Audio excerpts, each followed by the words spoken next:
Okay, read.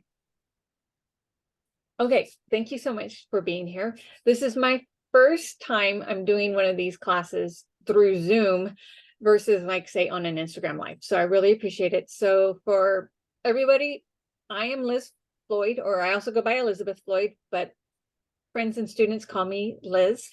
And if you are new to me, I want to just give you a little bit about my background. I have been a full-time artist for 14 years. That was in 2009 when I left my career in architecture. Prior to that, I started oil painting in 2006. Since becoming a full-time artist, I have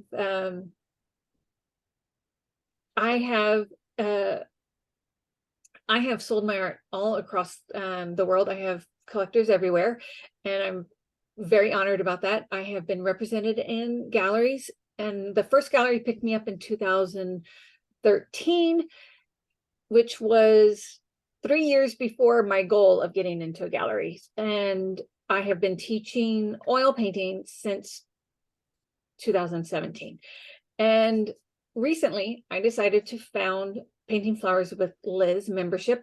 And I did that because I wanted to create a membership that created a community that can encourage you to become the artist that you want to be, and also to have like a place where we meet on a monthly basis and you get encouragement, because I do believe that it is possible to incrementally improve your skills and then to eventually get to a point where you've gained a level of mastery in your painting realistically that you're proud of. And that's the goal of this membership.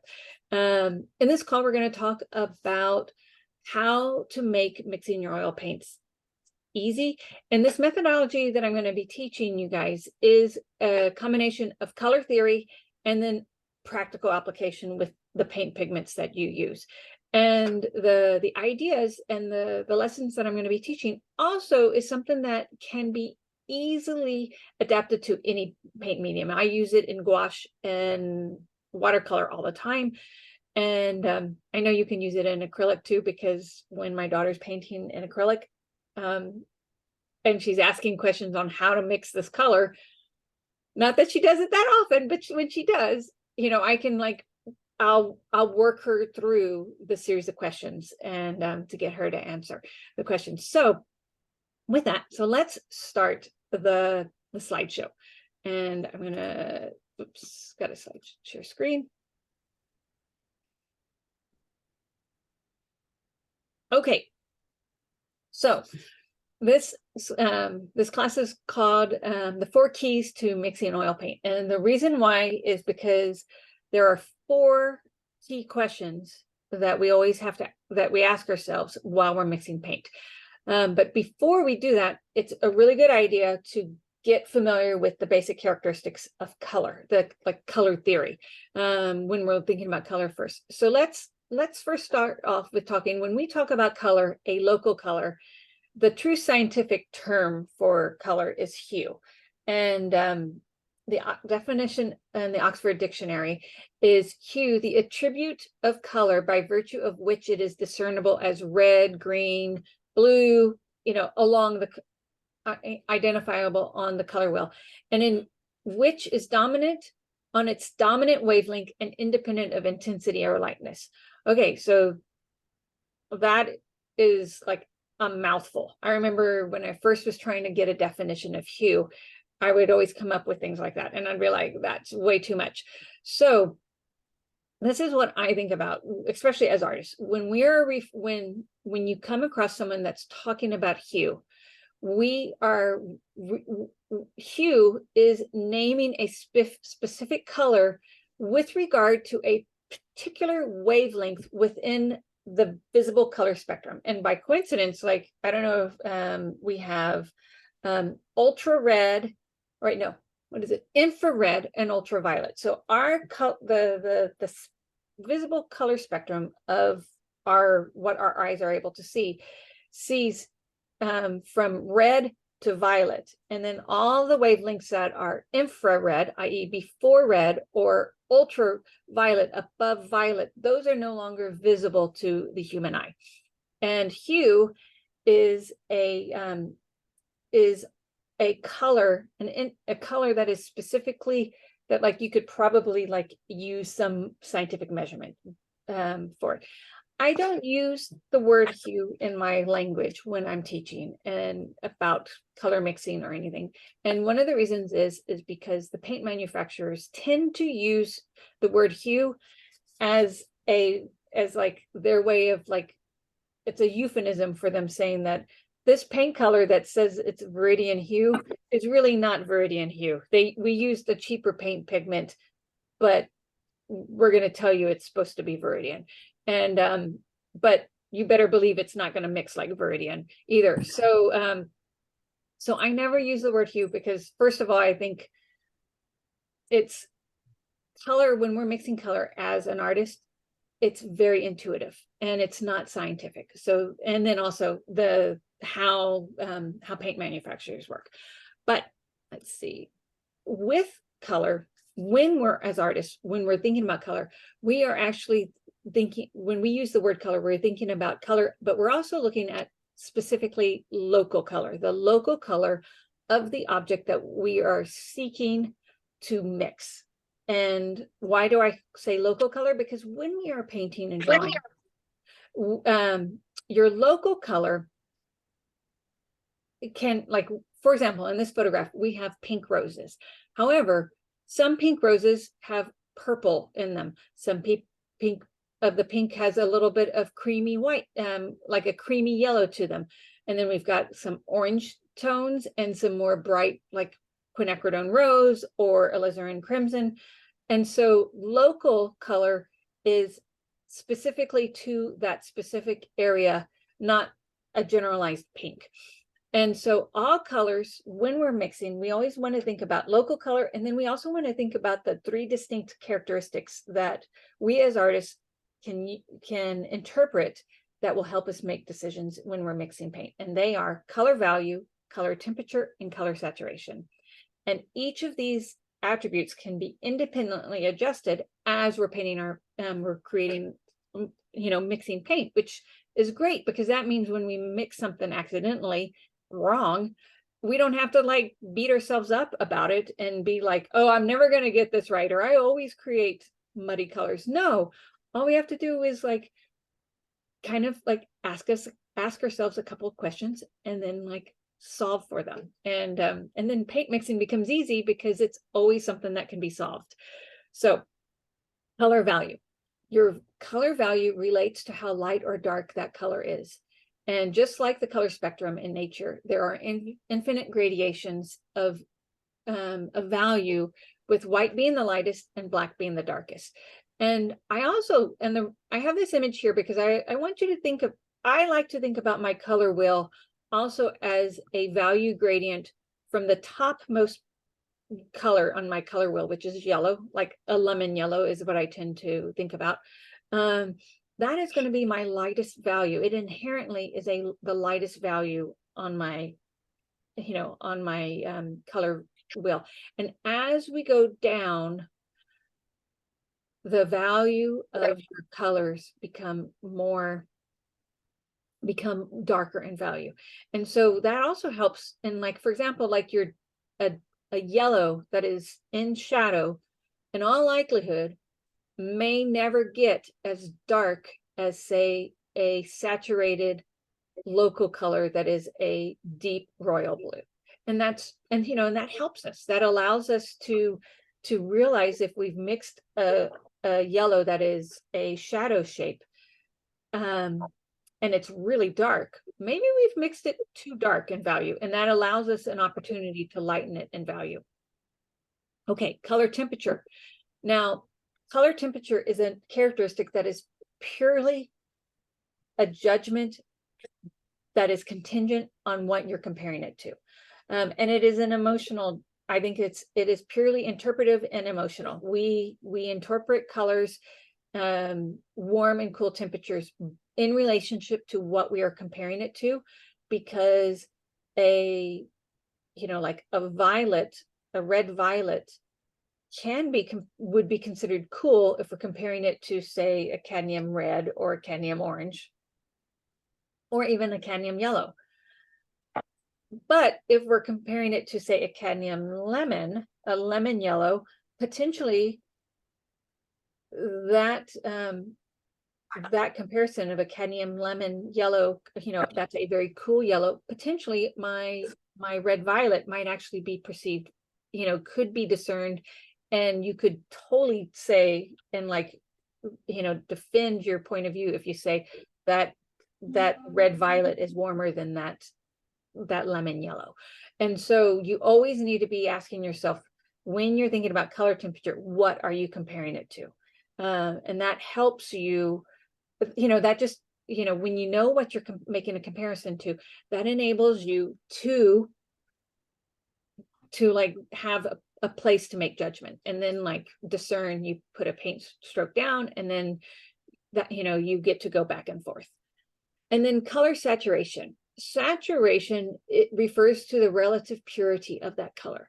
And the saturation quality is also expressed as intensity or brilliance. And then Albert Munsell of the Munsell color system, he uses the term chroma, describing color purity. So high chroma colors versus low chroma, or low chroma would be a desaturated color, and an achromatic color would be a fully desaturated, 100% desaturated color.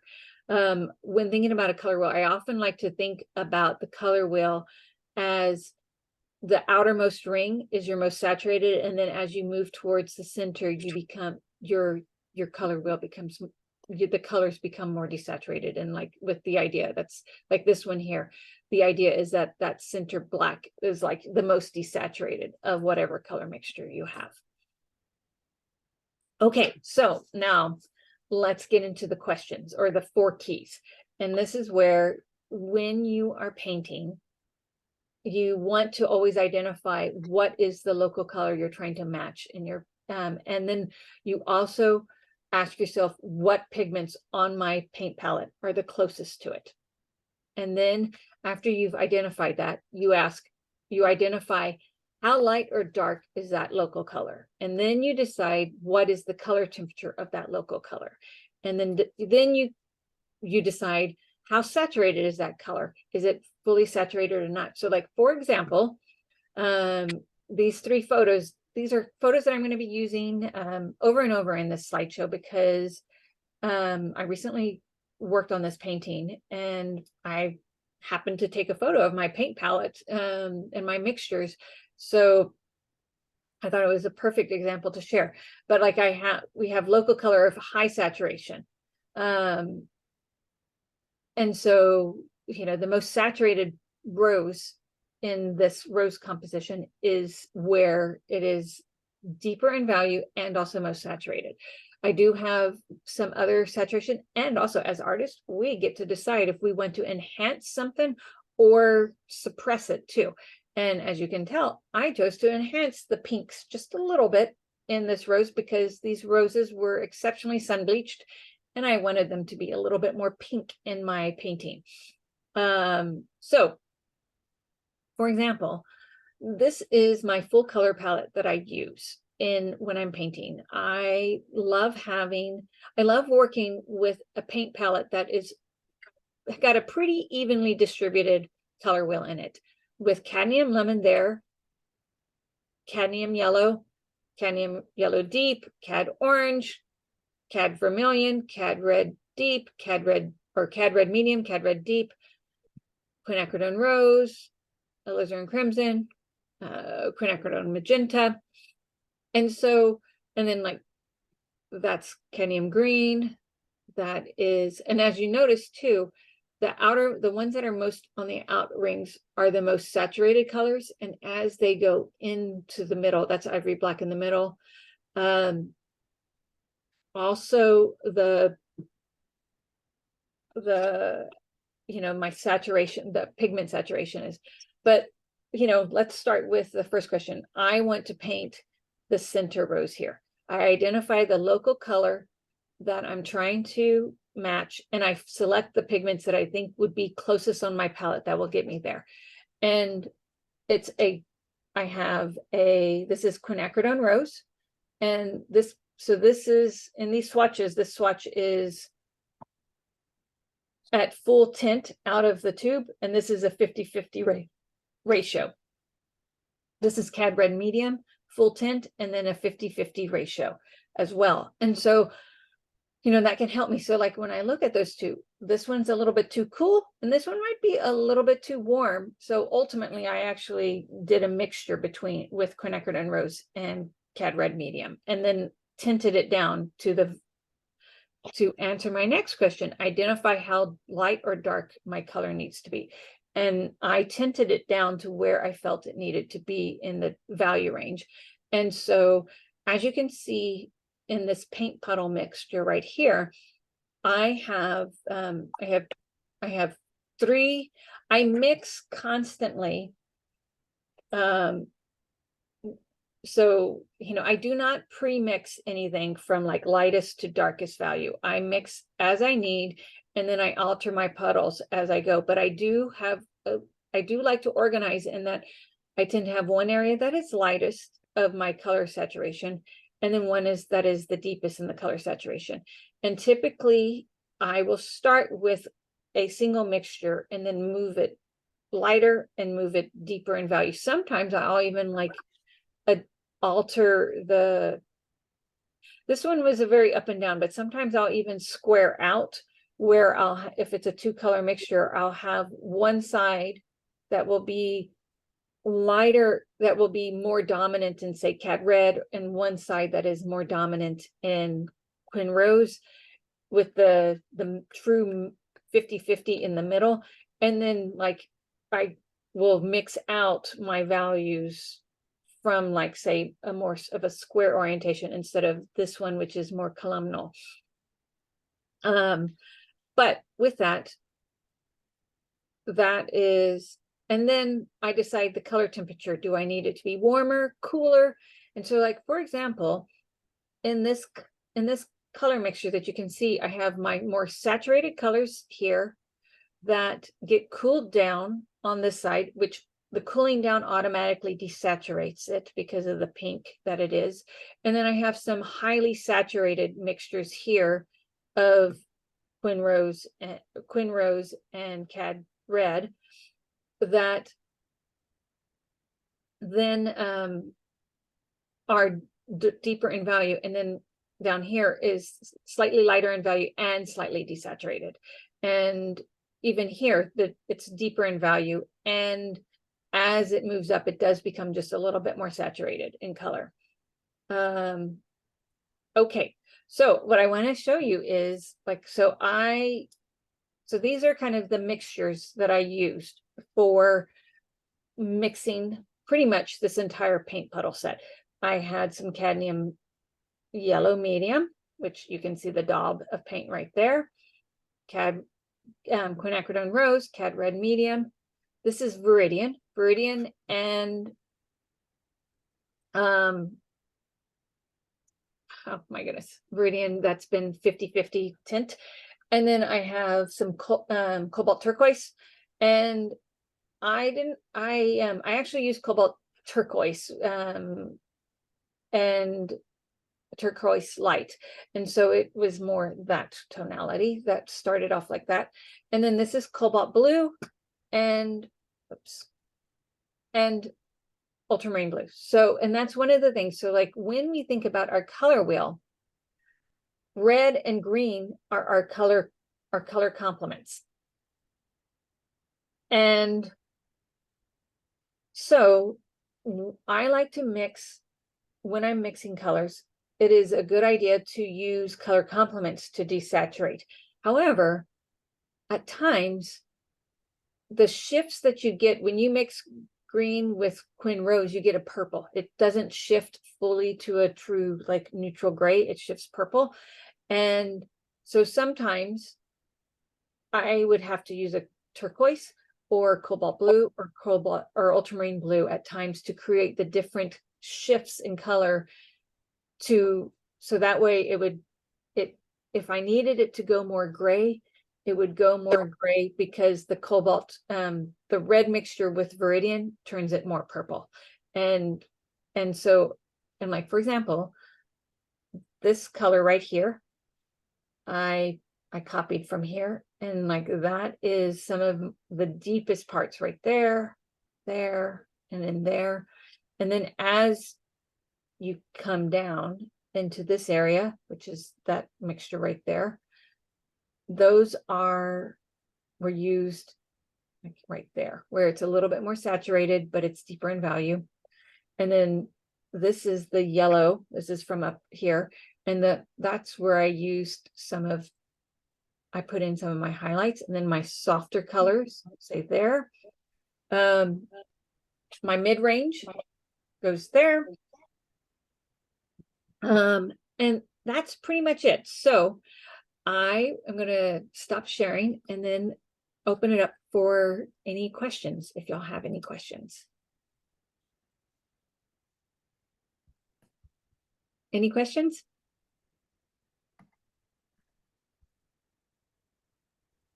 I know for you, it's fairly quick and easy, that process of deciding like what to add to like that, once you've determined your local color, to figure out like how to deepen it. But is it just practice, just figuring those things out? Because I find that what takes me the longest is making those decisions and then finding that color.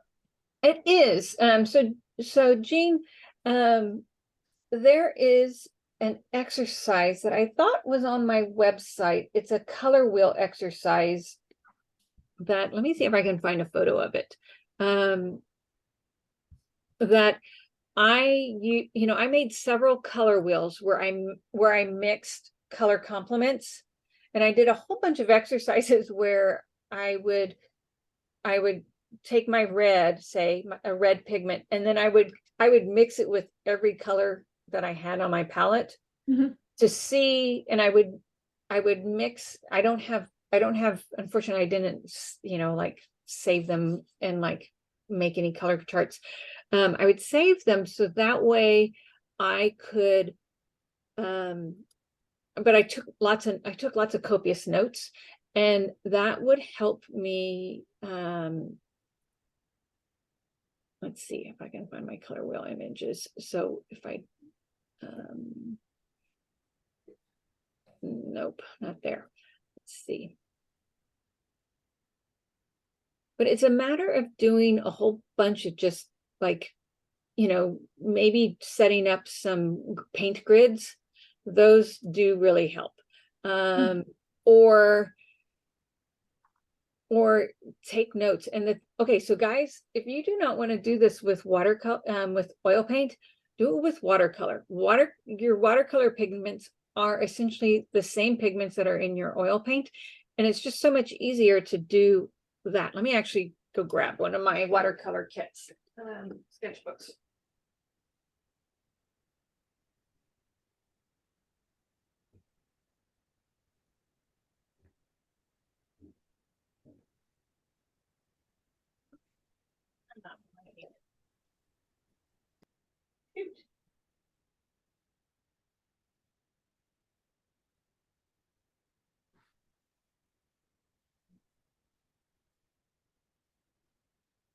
Well, dang it.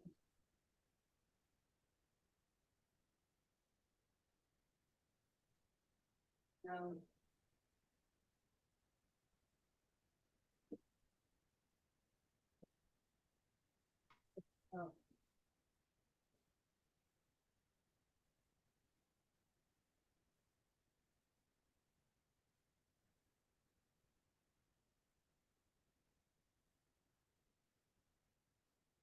Well, I apologize. I thought I knew where my old watercolor sketchbook were, a lot of color experiments that I did. But like, for example, Jean, when I was learning how to paint with gouache in, what is that? I think it was 2021 I decided to take up gouache.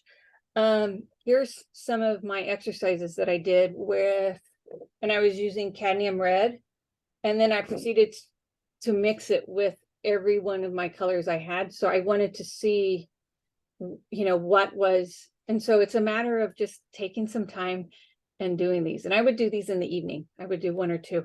And here's another one that obviously I didn't complete with gouache, but these type of I quit doing it because I got very comfortable with once I did these. I got very all of a sudden I started to the understanding how the pigments mix clicked, and I didn't really need to move on and do more. That's great. Thank you. Yeah. Hi, Liz. I have a question. Yeah. This is Daisy. Hi, Daisy. Hello. I noticed that your palette is gray. So you use a gray palette. Yes. Okay. I have my base is gray on the palette. Yes. You would suggest a neutral gray palette than like off-white or beige? Yeah. Yeah. And you know, that's a really good question, Daisy, and I'm glad you asked that question. The reason why is because value, your color value is so important, and that gray automatically kind of puts it in the middle. So that because my experience is when you are mixing on a white palette, it's very, very easy for your values to be they can come across, you can mix them a bit too dark. You're always you have to work in just a little bit more. Okay. Yeah, because it's so confusing for other teachers. They would require an off-white palette, and some would say neutral beige because it looks more natural. So, you know. Well, I mean, everybody has their own way. And like I've worked with several teachers that work on a white palette. I mean, like, to tell you the truth, the very first palette I had was a piece of masonite, which was oiled. So it was like a brown color, you know. In fact, I still have that palette. I got it out recently, so let me show you. Okay.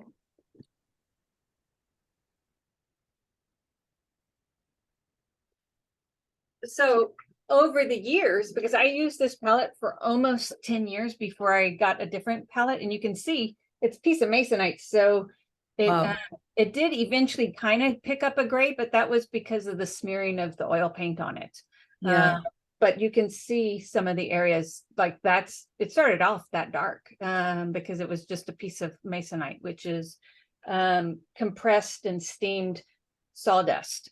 So wood particulates. So I think really in truth, you mix with what you're most comfortable with. But with my students in my floral still life classes, I always encourage them to start with a neutral gray on their canvas, and it's good to have it on the palette too. It just makes, I think, for an easier painting experience. Especially with the whole thing that we're constantly thinking about, asking ourselves, what is the value of that color? It just gives us an easier base to compare off of. Oh, did I hear you? Okay. If my palette, for example, is neutral gray, should my canvas also be neutral gray? It's helpful because, like, think about, Daisy, when you put down that first brush stroke on now there's so much, you can start with white. I'm not saying don't. Yeah. I just find that it's easier because when you put down that first white, when Yes. I do occasional work on a white palette or surface, because I haven't toned, I got impatient and I wanted to paint right away. But my experience is then I tend to start off too dark for some reason, you know, or my values are off just a little bit. And then I end up having to go in and rework areas because I got my value off wrong. So it's just to make things easy. Okay. But when you did the swatches, like you put the color, they are on a white surface. yes, that's because that's gouache, and your gouache is a water, you know, is a water-based media that you paint on white paper. And that's actually just reinforced to me how important it was to switch to using a toned surface for when I'm doing some stuff, especially with oil paint. Okay, so a color chart on a neutral surface, neutral gray surface will help. Oh.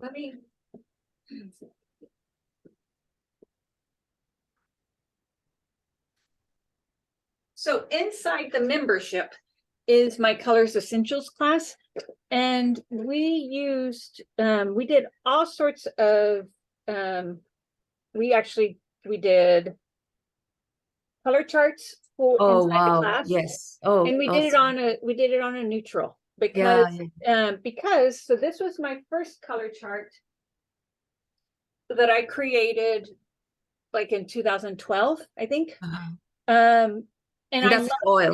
it's on oil, it's oil paints, yeah. And it looks fantastic on your studio wall, but this one is more helpful for Oh, understanding when you want to be comparing values.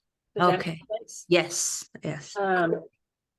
And so it is helpful to have, let me look. I'm looking for it. And like here is another example of when you do it on a neutral, it just, the lights, your midtones and your darks, you have something, it's just easier to compare to. True. Yes. Where if I had put this on a white surface, like my colorful whites, oops, Yeah. the comparison wouldn't be as easily discerned. Okay. All right. Thank you so much. You're welcome. Okay, so are there any more questions?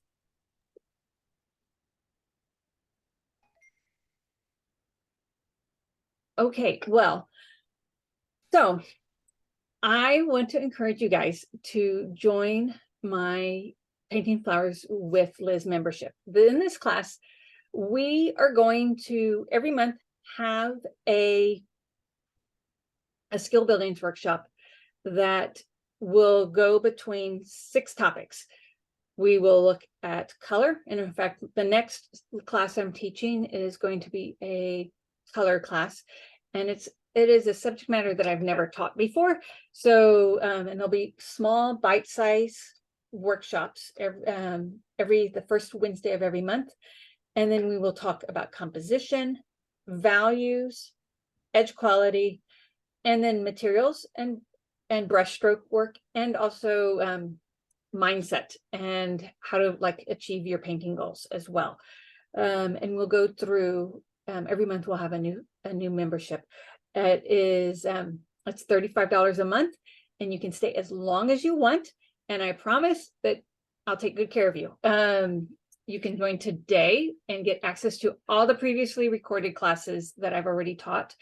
And also you'll be ready to take the July's skill building workshop, where I'll be teaching another in-depth color lesson that will hopefully blow your mind, because when I learned this concept with my still life painting, it changed everything for me. And if you can't make it live to any of the classes, all lessons are recorded and are available inside the teaching site. Is this also in the Facebook community, or we have a certain? You will have a community which is separate to Facebook, just because it's part of the teaching membership, and there you can also upload stuff too. But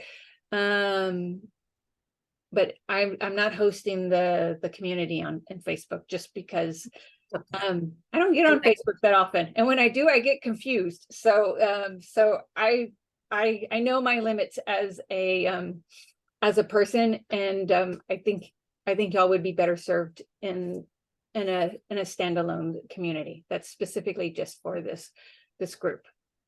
Liz, this is Melissa. Is this membership also hosted on the Learn platform? The learn.elizabethfloyd.com. Yes. Okay. Thank you. Yeah. Do we get feedback? Yes. So once a month, there will be a live Zoom call where you have the ability to come in and ask any of your questions. And there is an opportunity for you to upload an image of your painting that you're working on or drawing. And to get a monthly review. Yes, once a month. And that is on the third Wednesday of every month. And is there a reference photo every month? Yes, I will be providing one reference photo every month as well. Yes. And they will be simple setups, guys. I know I'm prone to painting elaborate pieces, but I know that that can be very overwhelming. So they will be like 1 to 3 flower arrangements, just because I want y'all to, like, I didn't start off drawing big, gigantic bouquets. I started off painting 1 and 2 flower arrangements, and then have gradually built up that over the last 14 years. So, and the ultimate goal for this membership is for you guys to, for you to really start feeling like you can do this. That is, I think, the biggest thing about painting, is that you can build your skills, you can grow your skills. However, and there's always room for growth, but you also got to love the work you're doing right now too. And that's kind of one of my big goals for this membership, is to create an environment that helps you look at your work, find ways where you can improve it, while at the same time not beating yourself up for the fact that it may not hit the level that you want to be at, but know that there's a way for you to figure it out and get there. And that's why I wanted to teach this color mixing, my color mixing methodology, because it's more intuitive. It's not, you don't have to follow like the Munsell method. I've looked at it, and I like diving in and getting all esoteric, and I have no desire to be like given numbers and letters to my color mixtures. I want to just intuitively respond to what I'm seeing and create like a painting that has a relationship with that subject matter that I'm doing. I don't want to get all scientific. And for my students who know, I like to geek out on that type of stuff. I still think that art is best when it's emotive, when it's emotional, and it's very intuitive. So, okay. If there's no more questions, I will let you go. And I just thank you so much for attending this first session. And that's it. And if you have any more questions about the membership, please reach out to me. Thank you, Liz. Thank you so much. Thank you. Bye-bye. Bye.